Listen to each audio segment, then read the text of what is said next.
Welcome viewers to Time to Go. In this video we're going to be looking at the setting up of your P&ID loops for your heater bed and your extruder nozzle. So let's go over to the desktop. So here we are. And before we start, before you do any P&ID tuning on your printer, you first of all want to make sure that it's all cold. The nozzle should be ambient temperature. Now, before we do the P&ID loop tuning, we're going to check the settings currently, and we're going to record them to make sure we have them if we mess it all up completely. So if we go over to the PC, which is here, we can see we have the fluid interface for the Sonic PID pad. I'm going to first of all go to the configuration page, which is here, and we're going to go to the printer configuration here, and I'm going to, what I normally do is download a copy. So I'm going to right click here, download. I'm going to keep it, and I know where that if you click on there, show the folder, that's where it will be. You can copy the file and it saves to make a mess. So let's first of all have a look in the printer configuration file and see what the current settings for the P&ID loops are for the heater bed and also the nozzle. The extruder, should I say. In here are all the settings. You can see these are set points and for the extruder. And here you'll see PID, the proportional, the integral, and the derivative, and these all have individual values. So if you write them values down on your printer so you know what they were originally, even though you've got a copy of it, we'll check later on if they have physically changed. So now we know what they are. Start the P&ID tuning. It's quite simple really. And once you've made sure that it's cold and it's ready to go, and you go to other settings, and in here somewhere there should be advanced options, which is here. Click on advanced options, and here you'll see a setting which says P&ID calibration and hotbed P&ID calibration. We're going to do the nozzle calibration first, and it comes up with a message, and the message says nozzle P&ID calibration is expected to take around 5 minutes. And these are tips, so it should say make sure it's cold before you start as well. But so we're going to go OK. Start the test. So we first of all want to put a temperature of the nozzle we want to run up to, which is what you normally would run at. And I'm going to put here 200. And then we're going to start the test. Let's go back over to the fluid interface and we'll see what's going on there. So what you can see here is the temperature. They're heating the nozzle up to 200 degrees, which is the temperature we've told it to heat up to, which is the temperature that we would normally be running the machine, because that's the target we're looking for. And basically what it's going to try and do is it's going to heat it up to 200, and it might overshoot on the If it overshoots, what it has to do, it has to calculate how much it overshot and for how long. And what it will do, it will adjust the P&ID settings to basically predict where it's going to be at a certain time and give it a proportional response so it doesn't overshoot too much. So you'll probably see it overshoot to start with first. If you look here on temperature on the right hand side here, 200 is a set point, and the temperature currently is 201, but it did go up to 204, so it overshot, and now it's coming down. So what it's going to do now, it's going to heat the heater bed up, heat the nozzle up again. It's going to do this for probably 5 or 10 times, and every time it does it, it's monitoring how long it takes for the temperature to rise and how long it takes for the temperature to fall. And what it will then do, it will then calculate how much time it needs to shut off before it gets to your set point to hit the set point perfectly. After we've done the P&ID tuning, it should rise towards the 200-degree mark, but before it gets there, it'll turn the heater off. It won't turn it off when it gets to 200, it'll turn it off before. And this says it's going to take 5 minutes, so I don't know how many times it's going to do this, but we shall see. Normally it doesn't take 5 minutes, but then what we'll have to do is we'll do the same with the bed. Now, if we look in the configuration file again, while we're here, this setting here should change slightly, I guess, because the previous setting was for the previous nozzle. Now, if you've got this is the fluid interface, which is Clipper. If you've got a Marlin-based software, you will have to change the set points in the configuration.h file, which is this file here. Basically, you'll open the file for Marlin, which is done via Arduino. So this is an Arduino viewer. And if you go down here where it says configuration.h, and you should have similar settings here under the P&ID bed temperature control, which is here. So this is the one for the P&ID for the bed set points. So if you want to change that, you can do it in there as well. So yeah, if you want Marlin version, that's what you need to do, but we're over here. So let's see how we're getting on by closing that, going to here. So now it looks like it's done the test already, and that took a lot less than 5 minutes. So it says on the screen of the printer, it says nozzle P&ID jet calibration completed. It is expected to take a total of 5 minutes. Well, it's saying 5 minutes, but it's already done, so I don't know why it says that. It says it's completed, so we'll get rid of that one. We'll go back. And we'll now do the hotbed calibration.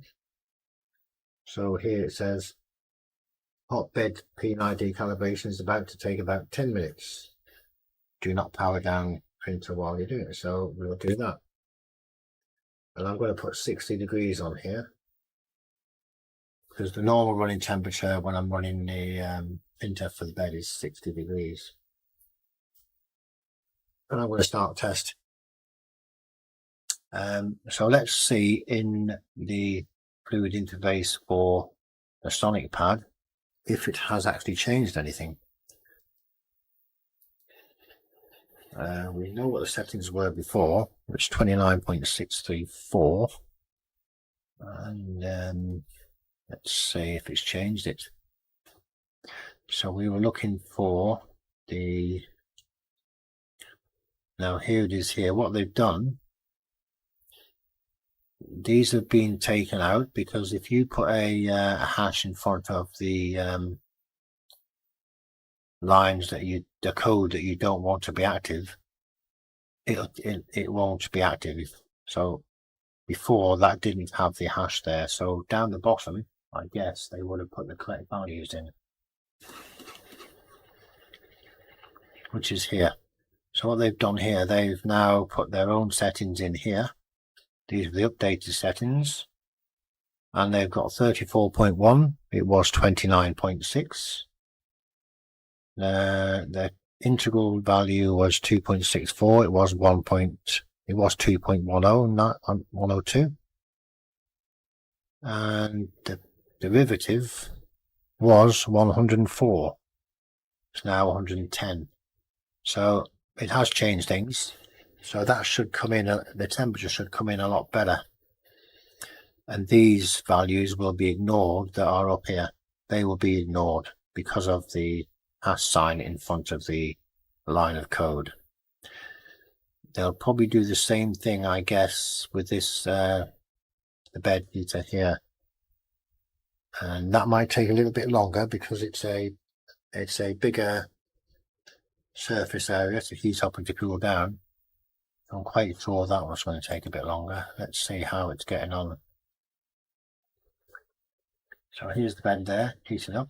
You can see that on the temperature rising, and currently the temperature is just before 60 degrees, 58, 59 degrees. So this will take a lot longer to drop. Let's see what's happening on the screen to see, keep an eye on this, because so if we look here, we've got, what have we got? Temperature is how do I see that? That's better. This temperature is 59.8. It's now 60, so it's heating up at the moment.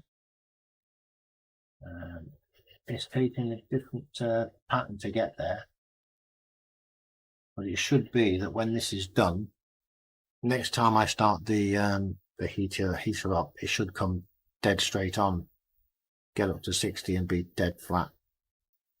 And if that all works, we'll be all happy, I think. Now it says on the screen, just to it's still saying that the hotbed P&ID checks and calibration are in progress, and the estimated time is 10 minutes. Now the other one only took about 3 minutes, really. It wasn't nowhere near 10 minutes. So we'll see how this one goes. Once we get that up and running, I will stop the printer and let it cool down for a little bit, and then I'll see if I turn the heating on whether it comes up straight away or not. Let me turn that back around there so we can see what is happening. It's still going. I knew this one would take a bit longer because it's a bigger mass to heat up. Let's go back over to the PC and see how we're getting on. So it's done 1, 2, 3, 4, 5. It's on the 6th heating cycle so far.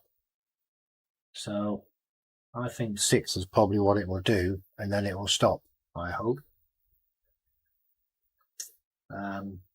But it's worth doing, definitely. So it looks like now we have completed the cycle.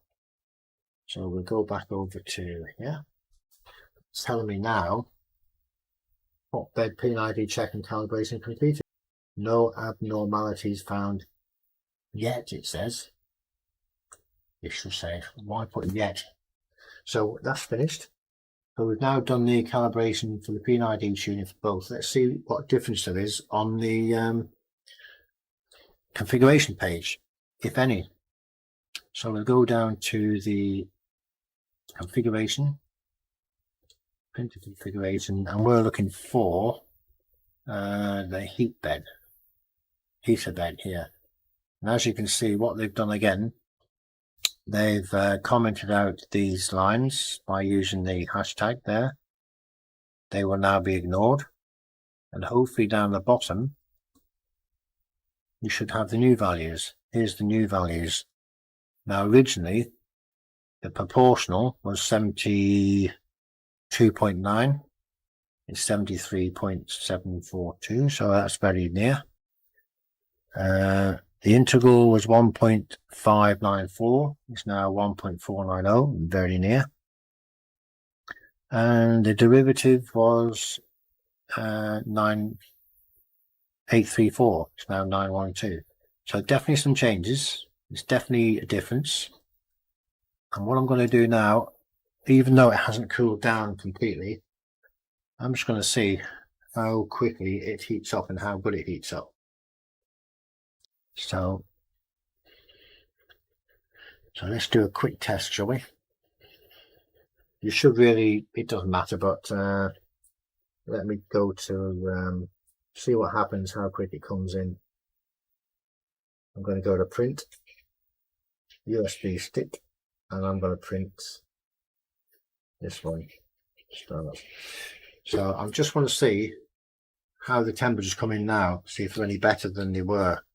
But they were pretty good, to be honest with you. They weren't a million miles away.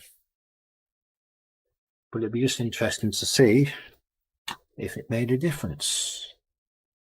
Let's go to the home page. So the temperatures are rising, as you can see. Now we're expecting this to get to its temperature, which is, should be, it says 150 at the moment, so the bed heats up. So this should go up to 150 and level out. I would hope, anyway. And the bed should rise to 60 without overshooting.